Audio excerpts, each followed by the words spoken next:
So we're gonna zero out the scale with our bowl, and we want 420 grams of all-purpose flour.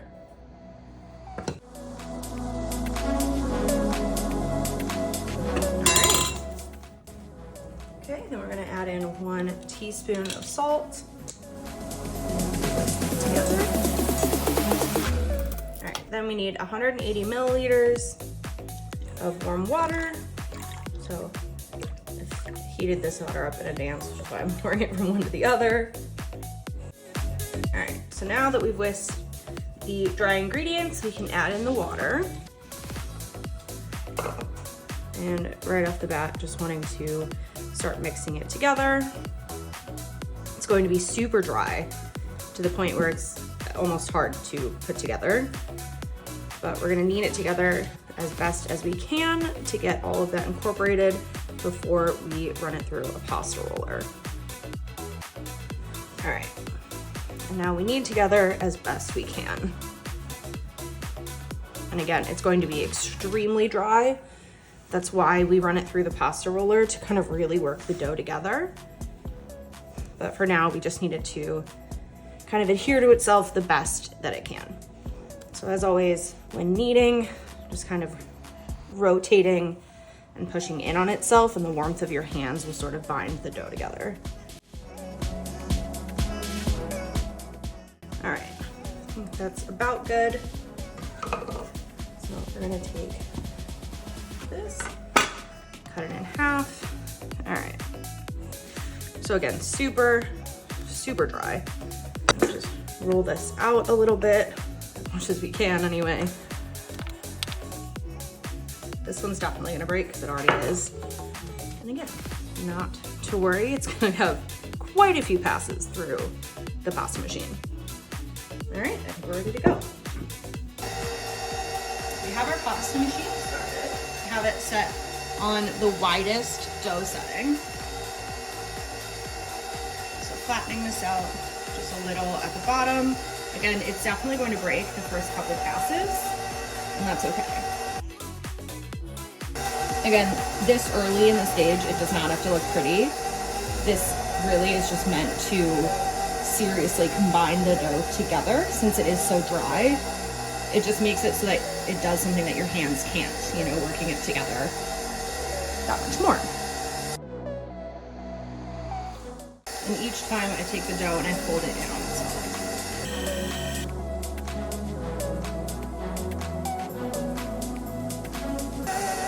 You can see it's starting to get really smooth. So it will be thicker at this point because we're running it through the thickest setting on the pasta wheel. But again, that's okay. We'll be forming it into a ball. Just gonna do this 1 or 2 more times to make sure that it's really, really smooth before we let it rest. So now that we have our 2 sheets of dough that are very smooth, we're just going to fold them, kind of work them into a rough ball.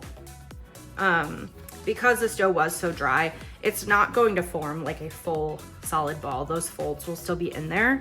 That's okay. The nice thing about this recipe is it's extremely forgiving. But the key here is just to have dough that's super smooth like this. It's a little bit elasticy, and you can work it into a ball. So cover in cling wrap to retain what little moisture this dough does have. And we're gonna stick it in the fridge for a minimum of 2 hours. You can go up to overnight, just to let the dough rest, and then we'll be back. While our dough is chilling in the fridge, we're going to work on the filling. So traditionally with this pastry, you make a semolina ricotta filling that uses candied orange peel. So we have Cara oranges here, but since I'm making this for Mother's Day and my mom really loves lemon, I'm also doing a variation with candied lemon peel and a lemon curd. And then just because it's always popular, I got these pre-shelled pistachios. So we're going to do a pistachio filling as well. All right, so to start, we're going to make the candied orange and lemon peels. So we wanna go in and peel off the skin want to make it really thin, and you want to get as little of this white on there as possible, just because that's really bitter. So wanting to make sure that it's a consistent size, we're gonna cut it down, but you don't want it to vary in thickness too much. So I'm gonna get this out of the way. So we're gonna do this, and then we're gonna cut them down a little bit, and then I will show you how to candy.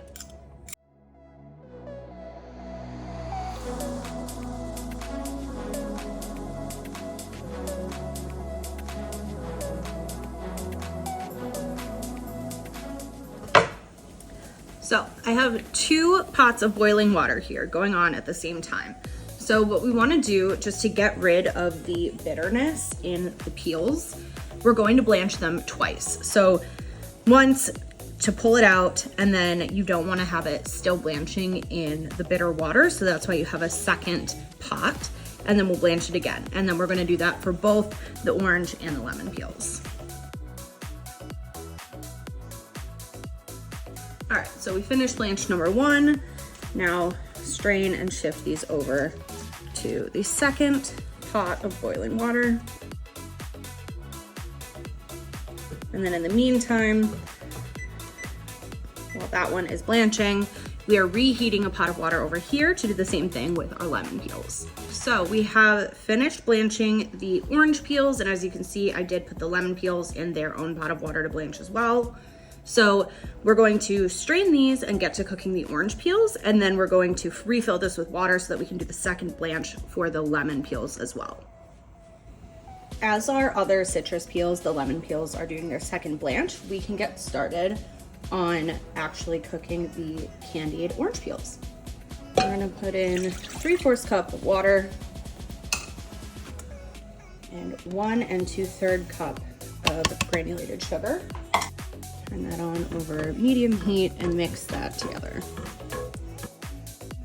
I also like to add just like a pinch of salt, just to enhance the flavor a little bit. And salt does wonders in things like this, but you don't need a lot, just a tiny pinch. I'm going to dump our orange peels in here that have now been properly blanched so they don't have any more of that bitterness. I'm gonna stir that in, and then we're going to keep these cooking on a simmer for about 45 minutes or until they look translucent. So we're not gonna stir them too much because we really just kind of want them to coat in this sugar water, but we can come back and check on them in 45 minutes. As our citrus peels are cooking in their sugar water, we have about 45 minutes to spare, so we're going to work on our third filling, which is pistachio.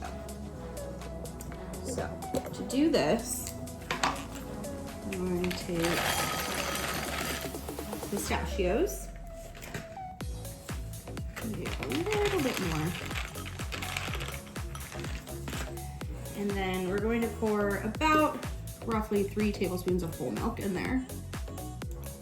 Maybe a little bit more. And then just a ½ teaspoon of vanilla bean paste.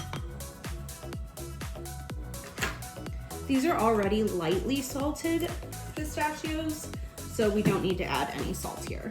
What we're gonna do is seal that and blend.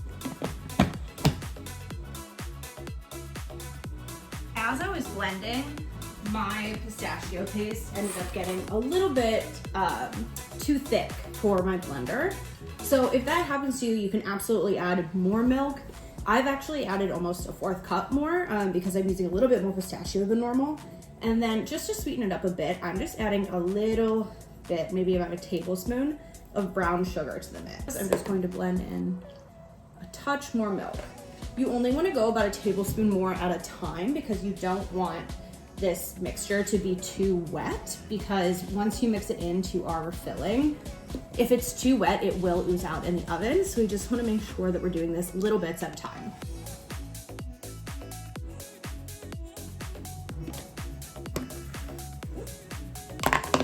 Okay, now we have this beautiful pistachio paste. We're a little over 3/4 of the way there. For our peels, you can see they shrink up quite a bit. So they're gonna be really small, but that's actually really nice because when you mix them into the filling, you don't want these like massive chunks of citrus. It's just like a little bit of a hint. Our orange peels are just slightly bigger. I made them a little bit thicker, but still I think they'll work in the filling really nicely.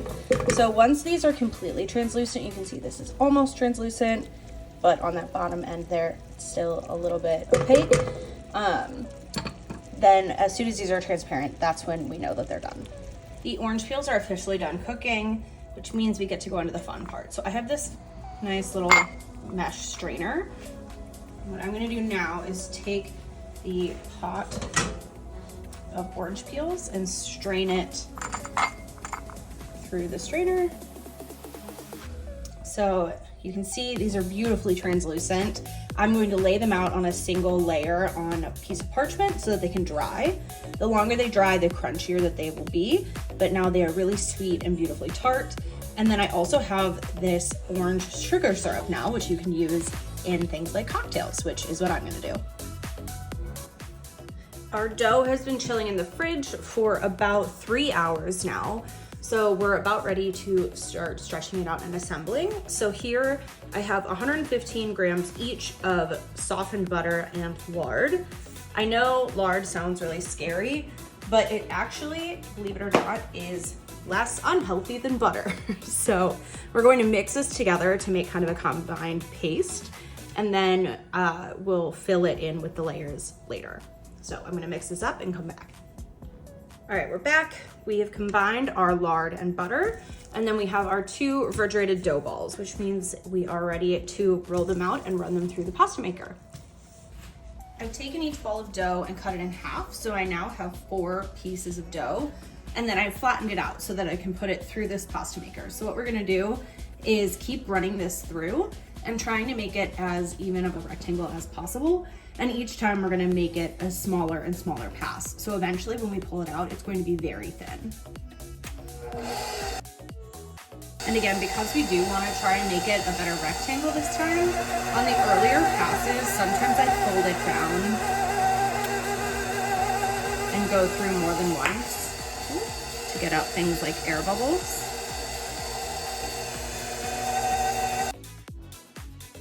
Okay, so that's one pass. It's looking pretty good. We're gonna go down a level, make it a little bit thinner.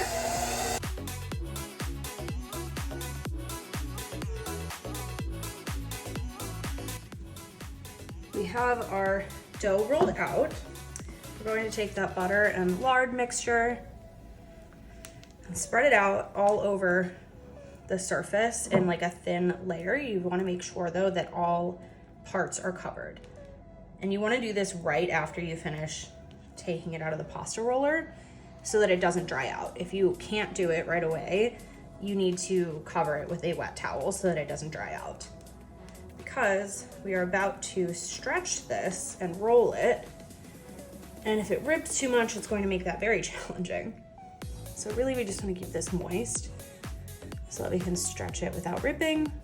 If it rips a little bit, it's fine, it's not a big deal, but it will make your life easier if it doesn't. And then the other benefit to the butter and lard mixture is that when you get the pastry into the oven, it helps the layers separate themselves and expand into that beautiful flaky pastry. All right, so I've already done one over here, as you can see, and I squeezed it, so it's pretty ugly, but that's okay. This will be the base, and then I'm about to make that here. So starting in the center, working from the inside out, I'm going to pull and stretch the dough so that it's wider and thinner. Thinner being the real key, because the thinner the dough, the flakier the pastry. And you want to make sure you're not just stretching the ends, because if you do, they might get too thin and rip. So you want to make sure that you're stretching from the center and then moving as you go to stretch on the ends.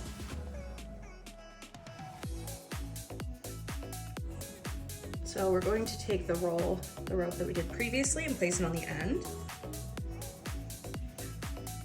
And then as tightly as possible, trying to leave no air bubbles in. We're going to roll this up. And we will do an additional squeeze after we go through this pass, but the tighter you make it now, the easier your life will be when we start to actually form the final shape. Okay. And once again, we're gonna go through and squeeze. Make sure as many air bubbles are out as possible. And you're gonna do this on each pass. So it's like a dough rope. Okay, beautiful. Now we are on to make the semolina ricotta filling. To do that, we're going to pour our milk into a saucepan and then add the sugar. We're gonna cook this over medium-high heat until it comes to a boil. So now that we are at a boil, we're gonna lower the heat down to a medium-low, and we're gonna whisk in the semolina. Just continue whisking to get rid of any lumps. So now that we've cooked the sugar, milk, and semolina together in a pot, it's clearly very warm, and since we're going to have to add eggs, we need to cool this down quickly. So I've moved it into the stand mixer, and what we're gonna do is just for maybe like 30 seconds, beat this on high just to get some of the heat out so that we can add in things like eggs without it curdling. I've gone in and scraped down the sides a little bit and let it run a bit longer just so it cools down. It can still be warm as long as it's not hot. So with that, we're going to add in our ricotta. So again, I'm making a double batch today, so it's going to look like a little bit more than if you're making a single batch. And we're gonna add in our 4 egg yolks, or 2 if you're making a single batch. This filling will be cooking in the oven, so there's no need to worry about raw egg or raw flour in the filling because it goes into the oven in the middle of the pastry and it'll cook off. Now we're going to add our vanilla. I'm again using vanilla bean paste, it's just my preference. Normal vanilla is absolutely fine. And cinnamon. And lastly, we are going to add some Marsala cooking wine and lemon zest. It is going to seem pretty thick for a pastry filling, but we actually want it to be that way. So definitely don't water it down or add more milk or anything, because the thickness of the filling actually helps give structure to the center of the pastry so that it doesn't collapse. Before we shift this into a separate mixing bowl to add in the rest of the toppings, make sure to scrape down, especially on the bottom of the mixer bowl, because I just did that and there was quite a bit of that initial dough left of just the flour and sugar. And if you leave that there and you move it to a piping bag, it's going to be very clumpy. So make sure to scrape down all of the sides and then do one last thorough mix to make sure that it's all incorporated. I've transferred the filling into 3 bowls in equal portions. So in the center bowl, we're going to do our traditional filling with the candied orange zest. On this side, we're going to do a lemon version. So a little bit of lemon zest, candied, and then some lemon curd. And then on this side, we're going to do the pistachio. So we can just dump these in.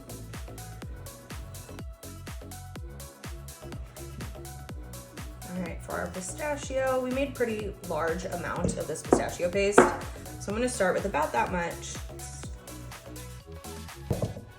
Okay, that's not quite as much as I'd like, so I think I'm gonna up it to a 1/2 cup. Okay, and for our last version, we're going to add in the lemon curd. Mix this first. And then some of these candied lemon zest.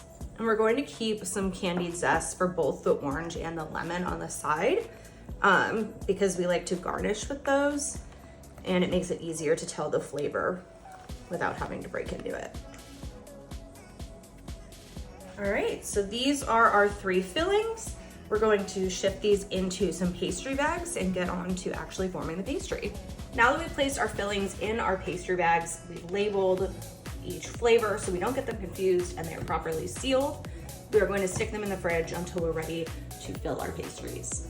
Now that we've let this cool in the fridge overnight, we got the butter and the lard between the layers to solidify. You can also do this for only 2 hours. It was just late for me last night, so overnight is completely fine, so that's what I opted to do. We are going to cut off the uneven ends because we don't need these. We're going to cut off each end. Now that we've cut off our ends, we have it at about 17.5 inches. So what we're gonna do is take this soft measure and put it on top, and we're just gonna make little tick marks about every 1/2 inch so that we know where to cut, and then we're gonna keep it even. Now that we've made our marks, we can make our cuts. We're gonna do 1 tray of flavors at a time, so I'm going to start with our traditional filling. So you can see here all of the layers that we've built in with all the lard and butter mixture. So at this point, we take our finger, press it in the center, and we're going to just sort of spread out. From the center out, we're going to spread out the layers. So you can see it's kind of starting to fully detach. You just kind of want to smush that together, but that's okay. It's not a huge deal. It's just that if you want the pastry to stay together, you kind of just want to smush them in. So what we're working for is to create a cone shape, keeping the layers attached, but just kind of spreading them out. So when we put them in the oven, they continue to grow and separate while staying together. And then they make this really, really crunchy sort of pastry crust. So then we're gonna take the cone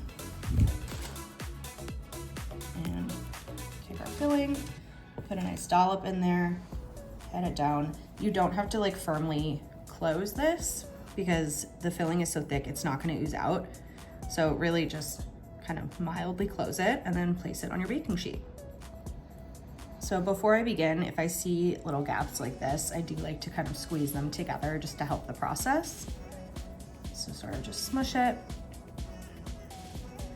And these do grow when you put them in the oven. So you don't want to place them too far together because they'll all just start to smash in.